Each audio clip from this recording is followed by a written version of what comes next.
Look at that. Look at it. Do you know what that is? That is a Christmas tree. Do you know why I have a Christmas tree behind me instead of, I don't know, say a picture of a Star Destroyer? Well, you can thank one of our subscribers by the name of Isaiah Amos, who demanded authenticity here at Generation Films, claiming that we are not truly Gen Films or Gen Tech unless there is a Christmas tree in the background. God damn you, Isaiah. God damn you. Are you happy now? Look at it. Look at it. Anyway, I've been thinking a lot about shapes lately. I've been seeing shapes. Circles, triangles, squares, hexagons, hyperboloids. I don't know why, I just can't stop shapes of all different forms from entering me.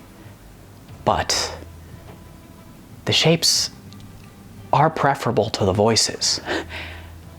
I'm fine, guys. I'm fine.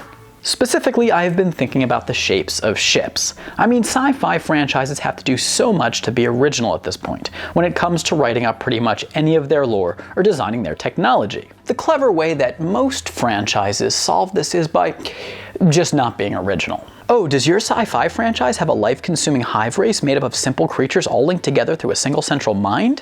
Whoa, I've never seen that before. But seriously though, many sci-fi franchises make and break on the backs of their ships. Offering me a sci-fi franchise without good ships is like sending me a pizza without cheese. I mean, yeah, I like bread and tomato sauce, but go f yourself. By the way, in this analogy, pepperoni is the planet glassing weapons, and political messaging written into the script is pineapple. F you, Disney. Just kidding. Sorry, Disney.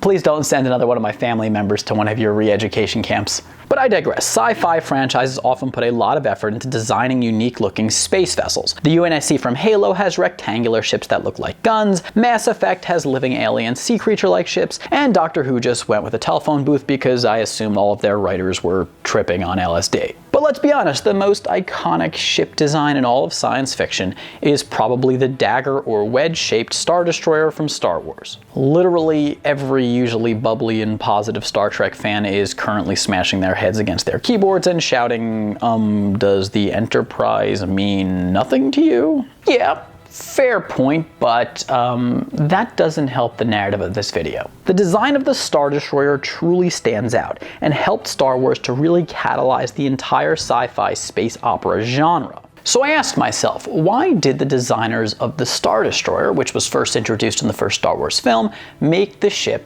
Dagger-Shaped?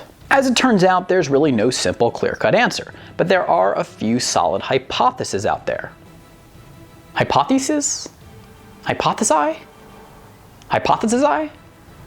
Anyway, we first need to get the obvious out of the way. The ship's shape does not help with its aerodynamics. And though this might seem obvious to some of you, I have seen some people make the suggestion that the wedge design of the Star Destroyer helps to reduce its drag, as there are fighter jets that feature triangular designs that help with their aerodynamics. But as many of you are already shouting at your computer screens, there is no air in space, which means that having a triangular design wouldn't help Star Destroyers in terms of mobility. One could of course then argue that since Star Destroyers are capable of flying within planetary atmospheres, that their design is intended to help the ships when they do so, as their shape in space doesn't really matter anyway.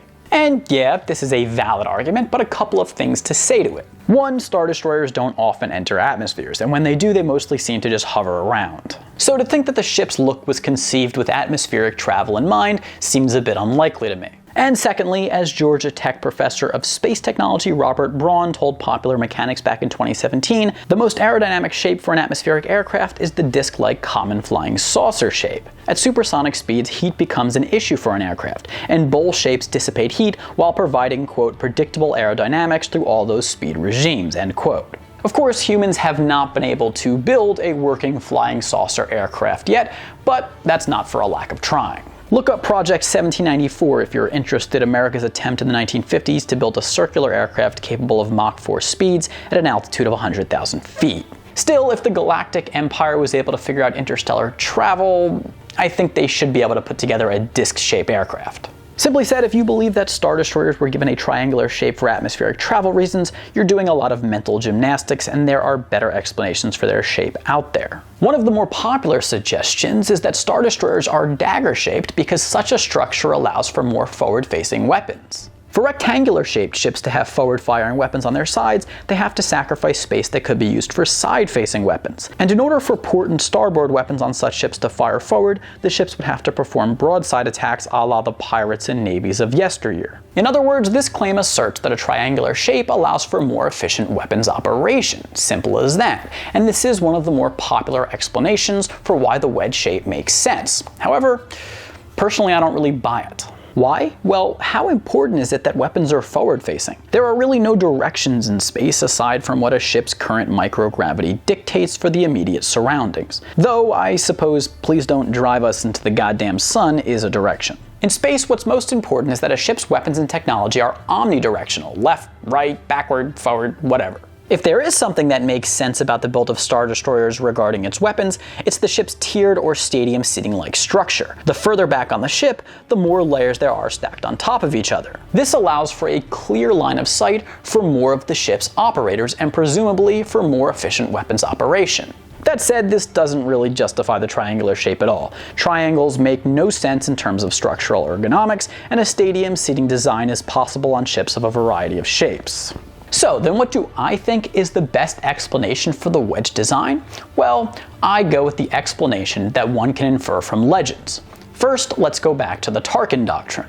As Legends tells it, the Tarkin Doctrine was the plan presented by Moff Wilhuff Tarkin, later Grand Moff Wilhuff Tarkin, to Emperor Palpatine in 18 BBY that outlined a plan for maintaining order and increasing security in the Galactic Empire. The plan, which Palpatine ultimately had implemented in its entirety, contained three main principles: territorial consolidation, rapid communication, and the rule of fear. The third principle, the rule of fear, was the principle that undergirded the entire doctrine. Tarkin's concept was that rule could be established and maintained through fear rather than by force. Coercive diplomacy is a rather elementary principle in political science. In order for State A to get State B to change its behavior, State A needs to establish a credible threat of force, meaning it needs to make State B believe that it will use violence to get what it wants if State B does not comply. One might argue, for instance, that without a credible threat of force coming from the world's superpowers back in 2014, Russian President Vladimir Putin felt safe invading the Crimean Peninsula, and indeed he did so successfully.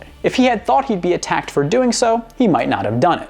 To be honest, in today's world, it's hard for the world's major players to establish credible threats of force against one another, because it's hard to believe that such countries would act with actual force towards one another. Life is too good for people in these countries to garner support for a war between superpowers that could result in catastrophic consequences. It's like, yeah, we could fight for Crimea, or, and hear me out on this, we could nap. But I digress once again. The point of Tarkin's concept of rule through fear was to scare the galaxy into submission. Tarkin believed that grand displays of power could suppress dissent and rebellion. This is why we got the Death Star. I mean, if you want to talk about a stupid structure, how about a giant sphere? But the idea with the Death Star was that its appearance was intimidating. Tarkin might have actually used it to destroy Alderaan, but this was still in line with the Tarkin Doctrine, as it was a show of force intended to deter any further dissent in the galaxy against the Galactic Empire. Sometimes you actually have to use force to establish a credible threat of force. It's not like Tarkin was going to get his feathers all in a bunch over one planet anyway. As for Star Destroyers, well, they are very imposing in appearance, and their dagger shape helps in this regard. The long, pointy, triangular design of the ship is intimidating, and even gives the ship a bit of an evil air. Though I suppose my view of it might be skewed by the John Williams music that accompanies the ship's arrival on screen.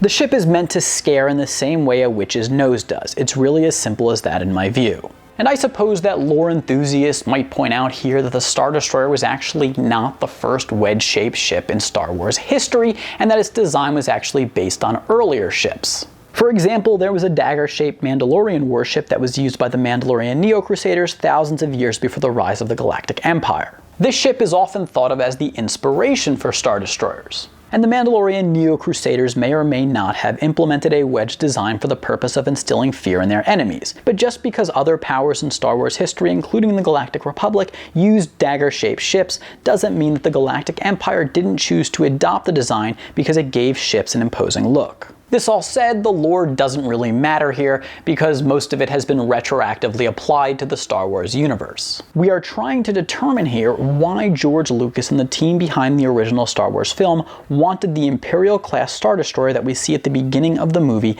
to be dagger-shaped. And the answer is really anyone's guess, but I think it has mostly to do with the ship's appearance. But if you know more, please do offer up what you know in the comments down below. Anyways, that is the video. I do hope you enjoyed it. If you did, please do give it a big thumbs up. Comment down below as I just said. Remember to subscribe to our channel and hit that notification bell. For now, my name is American Ben. Come with me if you want to live. I'll catch you next time. Generation Films, peace.